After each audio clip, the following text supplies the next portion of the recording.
Hi, I'm Joe Naab from Vocal Nebula, and in this video I want to talk about it's a very common instruction or tip that coaches give to singers that is very confusing. They'll say, sing from the diaphragm. Sometimes they'll say more diaphragm or push down on the diaphragm. And I want to clarify this because it's something that singers, probably beginning singers, search for a lot in Google.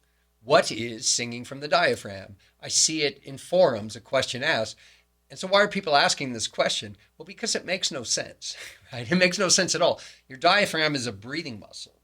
It really kind of sits in the middle of your rib cage and moves up and down like this. So you cannot sing from your diaphragm. So what do they mean when they give these instructions? Okay, because if you can translate it into what is being meant, then maybe it will help you. So when someone says sing from the diaphragm or more diaphragm, what they're really wanting is more air pressure. They want you to increase your air pressure and keep it steady. Sometimes they'll say more support, which is a little closer to the truth. But what makes this command about more diaphragm or sing from the diaphragm so silly is that the diaphragm has one function. It decreases air pressure. That's the whole point of it. It pulls air in, and if you're using it while you're exhaling, it's slowing down the release of air. So it's lowering air pressure. So it does the exact opposite thing of the instruction you're being given, which is why it makes no sense at all. More literally, you would be saying more abs, even more literally than that, more transverse abdominis, because not all your abdominal muscles are involved in the exhale, or you don't want them all involved in your exhale. So what happens is your air support is off. And what's strange about the singing community, I'm an outsider. I come into this from the outside. I don't have a long performance history. I didn't attend music college. So I see it with a different set of eyes. And I see the nonsensical stuff because I'm a very logical person. So what is happening is your breath engine is off and is very, very common. It's the first problem you want to solve. So you want to get some form of breathing training, which doesn't really come from the singing community.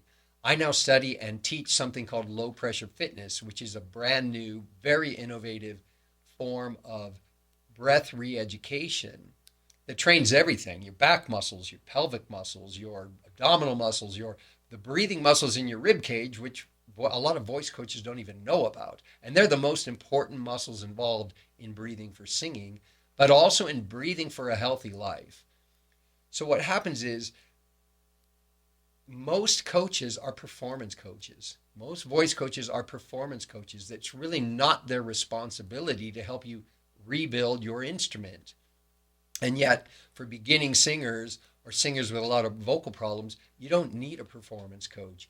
It's a little more like a personal trainer or a vocal technique coach that can give you workouts and exercises, homework assignments that help you re-educate and retrain the instrument.